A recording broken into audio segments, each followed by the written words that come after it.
Sorry if I'm a little uptight if I mumble a few words. Well, Gudy was born in Constitution Tarlac on September 29, 1952. I'm related to Gudy through our grandparents. We grew up on the same block in Constitution on Quarter Street, along with many families. My earliest recollection of Gudy was in the second grade under Miss Arcelia or Mrs. Magtuloy, singing Little Indian Boys with Gudy in front of the class. Growing up, Gudy had cool toys, and he has the best bike among us, of course, red in color, with training wheels, and the rest of us followed. Even at a young age, Gudy was there. I remember vividly going to the Lopon River behind the public high school, and Gudy jumping on the deep end from the top of the rock formation. He was always the leading man in school, dramas and singing performances. As an older boy, he went to the next level and became a member of the Future First Club, which did not sit well within Dagnet and Captain Cesar as the only son. High school was the best of our time, and Gudy excelled in charm. He was the favorite with the teachers and sisters of Holy Spirit Academy, especially Sister Elian. We were jealous of him. He was a ladies' man, and everybody gravitates to him. As a group of boys, we had so many escapades, running afoul with Sister Ines Noria, and of course led by Gudy. He loves to sing and play music with his guitar. Many nights we would sing Beatles, Bee Gees, and Rolling Stones songs.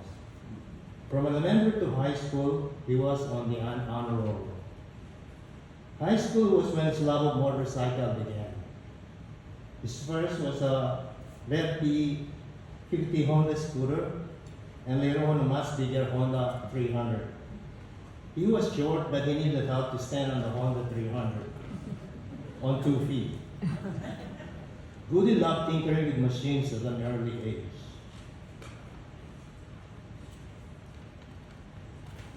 When we graduated in high school in 1969, the serious business of career came into our conversation, and we decided to go to Mapua Institute of Technology. During our first year, Gudy would come to school with a drawing board and a letter bag, wearing a short-sleeved Barang Tagalog yellow, pink color, or light blue. This made him look like a professor than a student. It took 4.5 years of school, and Gudy graduated from Mapua in 1974 with a bachelor's degree in mechanical engineering. It was around this time Gudy got his third bike, a Honda Sport bike, of course red in color.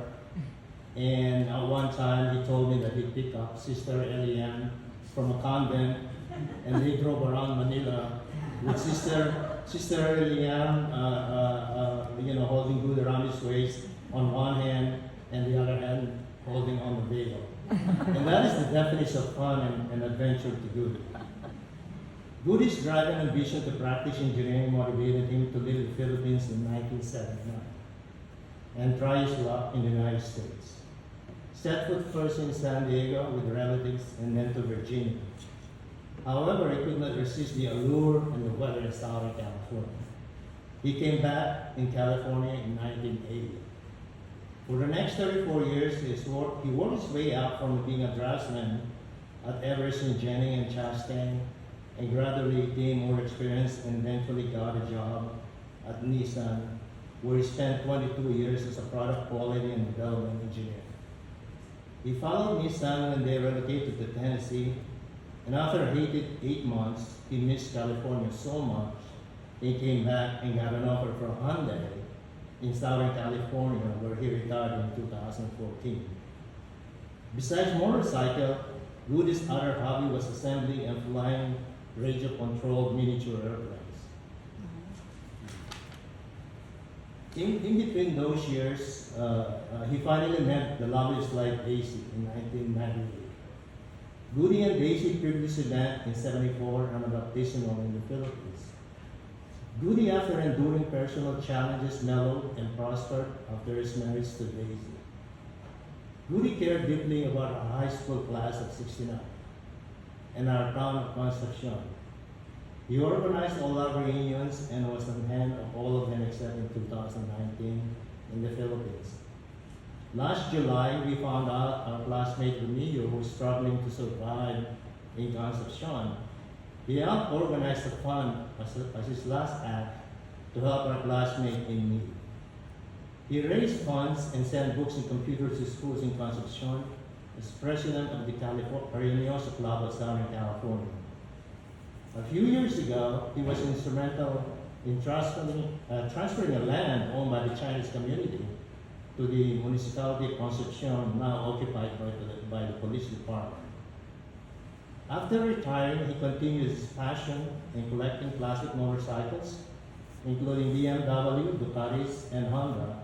And I saw a picture of a Yamaha over here. You know, I missed that one. He had 15 of them in his garage. One of them was a classic Honda T50, his first motorcycle, and he actually documented the refurbishment on that on YouTube. He was a weekend warrior of motorcycles and enjoyed riding and camping with Pinoy riders.